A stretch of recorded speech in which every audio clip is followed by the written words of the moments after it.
because we got independence in 1960.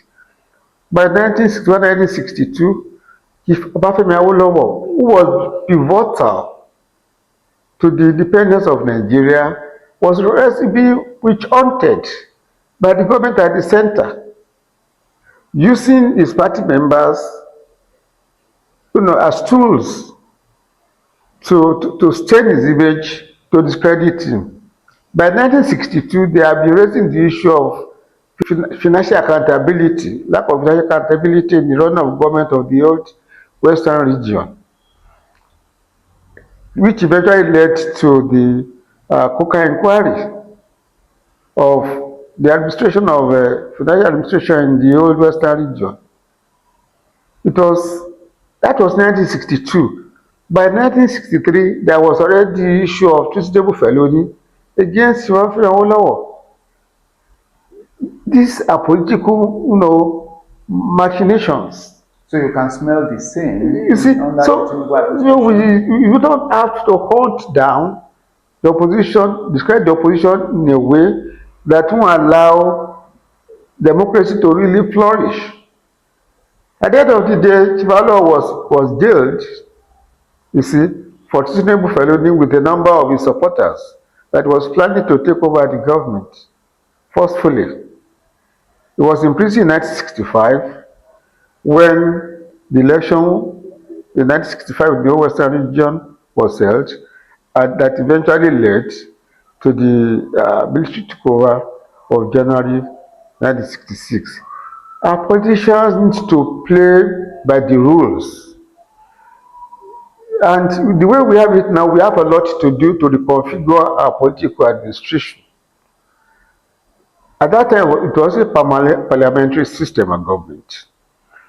You have to be elected into the parliament to become minister, to become prime minister, to become premier. The cost of electioneering was low.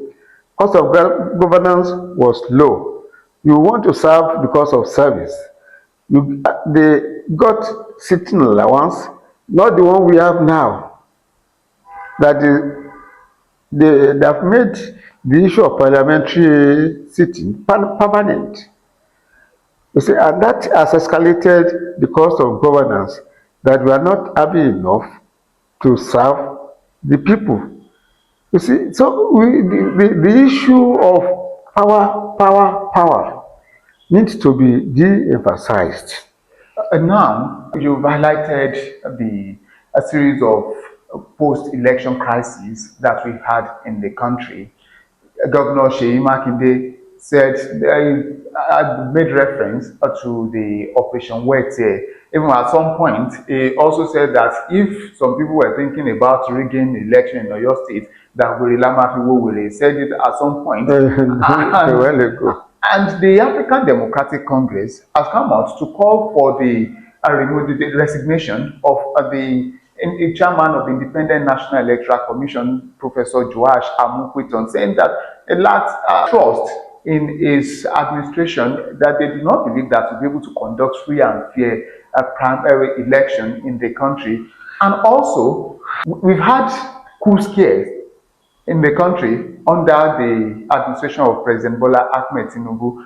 Some officers who have been accused of plotting to overthrow the government are still standing trial. Then we are approaching 2027. The tension is building up. Should we be worried? You see, we need to be worried. No, that's why we need to be very, very cautious of what we are doing. Like what we've been trying to recall in the course of this program, most of the things that we are experiencing now are not new. It seems our politicians have been repeating the groove, and the end product, as experienced in the past, has not been favorable to our polity, to our development. If truly they are interested in the growth, stability, and peace in the country, they should watch it. You see, it's called for worry. And then the issue you mentioned of Amukuto, the leader of the electoral body we have now. I will still rewind to 1979. The election of 1979 was contested by Chief Obafemi Awolowo up to the Supreme Court.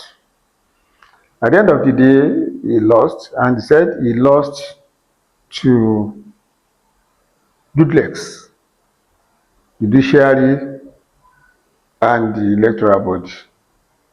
That he trusted too much. That if he had not trusted too much, he would have paid more attention to the activities of the electoral body. He was too trusting. So the electoral body is pivotal to the success of democracy in this country. But the moment the leadership of the institution is compromised and we are not able to get the true picture of voting and the determination and the wish of the people to come into fruition, then it will be very, very dangerous for democracy. And what we are, and the issue of even committing electoral resolution to the judiciary is a dangerous development. We had about a couple of weeks ago that about 135 billion naira had been set aside for INEC to handle electoral disputes. Should that be? In 1979, we had presidency by mathematics. The Supreme Court resolved that the 12th two-thirds of 19 states was 2/3 of 19 states was 12 two-thirds. And mathematically, before that judgment, landmark judgment, in all the processes, 13 states have been taken as two-thirds of 19 states. But when the ground got to that of the presidential election of 1979, for which Alhaji Shagari was declared winner, and Chief Obafemi Awolowo challenged the outcome of the results. When it got to the Supreme Court, the result of Kano State was delayed. It was the last to be announced. And so, in the court, Chief Ayo Akinyemi, who was the counsel for MPN, said the two-thirds of 19 states is 12 two-thirds. And they said the 13th state means in the 13th state, only two-thirds fraction of the 13 states will be taken to reckoning that 25% of that two-thirds should be won by the candidate. So that was the historical background to the issue of 12 two-thirds. And renowned mathematicians, Chike Obi and Professor Adelawo Jobi contested that resolve that a state is not it's like a human body. Can you get the fraction of a human body? No. But for political exigency, that was adopted. The only minority judgment on that occasion in 1979 was delivered by Justice Kayode, who disagreed with the other judges of the panel. The majority had their way. And even of recent too, there have been results in that direction that the court will now use the issue of addition and subtractions or a substitution. Now see this vote, add this vote, and pronounce winner. Remember the issue of Uzodinma? He was returned third or fourth in the election, and the court did calculations, mathematical calculations. The man who was third now became the first. I had the same experience with the Chief Shegun in Ekiti State. I happened to be his principal private secretary when he was in government. You see, the election was challenged by the ACN, of which Governor Dr. Fakao was the candidate. At the end of the day, first they said, you know, there was no contest over the return of election of 2007 in Ekiti. But when the president they now said the voter the election register the accreditation ought to have been marked with blue biro, but they used red biro to do the marking. That was why the electoral tribunal now declared the election of Oni as null and void. So Oni will now say he lost to red biro. Then a rerun was now ordered in the West and local government where that happened. Eventually he won the rerun. Kayode Fayemi challenged him again and they got to the appeal court in Ilorin. They started minus plus. Eventually, the victory of Oni was declared null and void, and Fayemi by 5,000 votes extra won was declared as winner of the election. That was on October 15, 2010. And this was after Oni had been in power for 3.5 years. Another election was supposed to hold, 6 months from that time. So it's so unfortunate the way election have been truncating democracy in this country. And it has been as a result of the desperation of these politicians that they want to get to power. You remember in 2017, the issue of do or die politics that Baba Obasanjo, brought into our election lexicon that led to the election of Yar'Adua in 2007 because he wanted to hand over to his successor, that he would be able to manipulate to have a third term from the background. When at the Supreme Court, there was a division between the 5 judges, 3 for Yar'Adua, 2 against him. And eventually when President Yar'Adua now came into office, he said he declared that the election that brought him to office was flawed. You see, and they had to institute the Justice Mohammed Uwais, commission to review the electoral process and make recommendations. Up to tomorrow, the Mohammed Uwais report has been on the shelf gathering dust.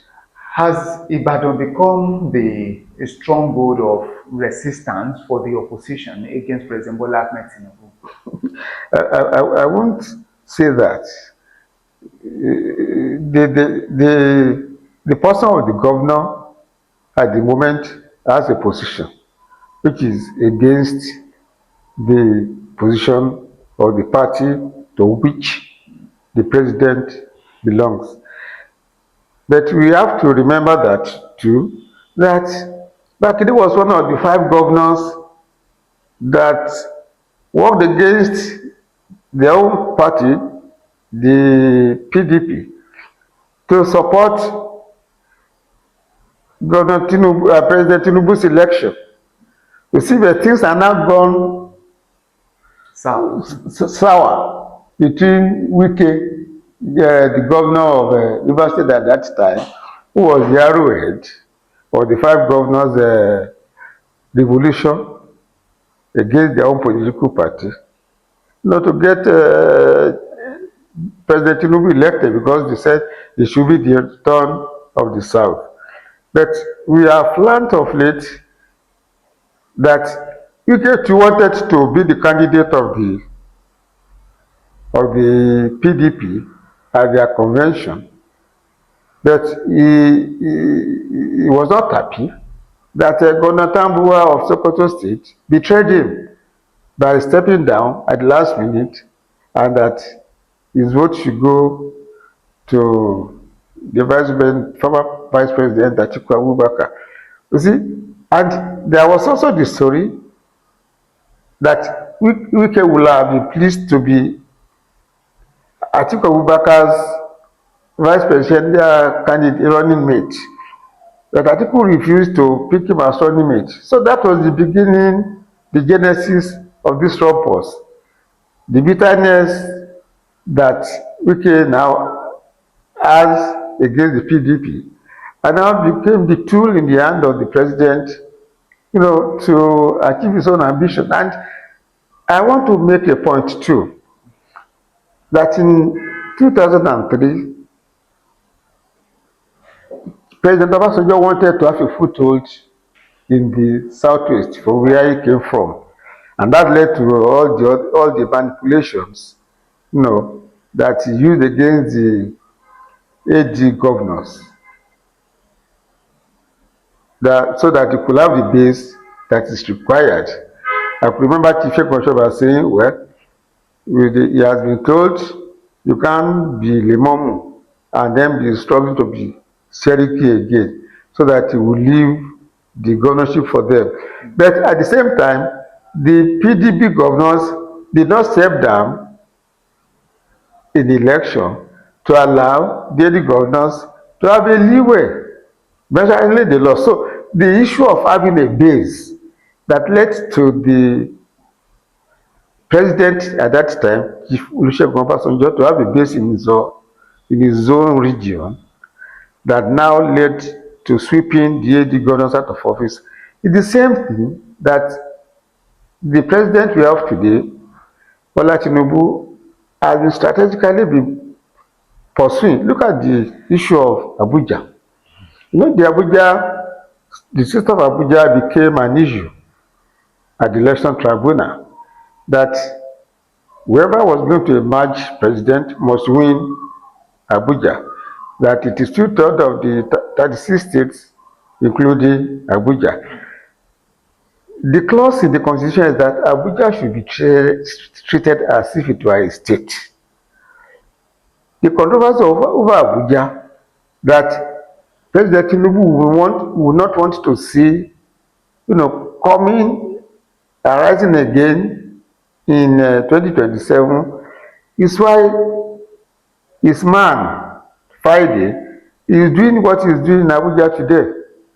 Abuja has been captured for the APC by the manipulations and political whatever of Nyesom Wike, who is the minister of Abuja today. And if you look at all the progression and the activities preceding the election in the Abuja local administration, you see that, because Wike was stressing that the president must capture Abuja. The president must win Abuja. So as it is now, that's why I said people should not use the result as a template to determine the strength of the other political parties, because Abuja is already captured by the way the minister Nyesom Wike had handled the place during the last election, and he has continued. Remember, just a couple of days ago, he called the traditional rulers, gave them cars, he gave some of them land in the Sea of O. He said, so the issue of Abuja now has been settled. There is no way the election will be held and the president will not win Abuja, no matter what. Wike has already done the round. So, and the other areas now is to be able to have a widespread, so that the election result of 2027 will just be at a go. Because what we had in the last election, only 37% of the votes, were won by President Tinubu, which means, as it is, 37 minus 100, that's 63. So, as it is a minority president. But he is not prepared to have that one as a recall. That is all these manipulations to capture all the states, to attract all the governors into APC, so that there won't be any controversy over the winning, the outcome of the results or not. So what we are having now is strategic, is deliberate, is not accidental. But At the end of the day, I just pray there won't be any explosion. That the electoral body that is already, being headed by somebody regarded as controversial and that could easily dance to the tune of the presidency is another serious matter. The legislature is already captured by the president. When you look at the new electoral law in totality, you could see a lot of loopholes there that are positive, connotations for the government in power. You see, which the other parties have been contesting and contending with.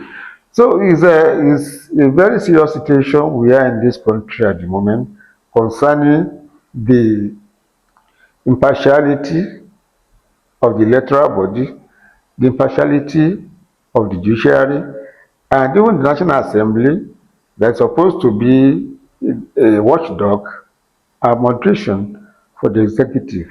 The only body that you have now that you could rely upon is the media, the 4% of the realm. But to an extent too, the media is polarized because there are interests. Naturally, there are interests. So I don't know how much we could even depend on the media as we have now, because life in Nigeria has been terribly monetized.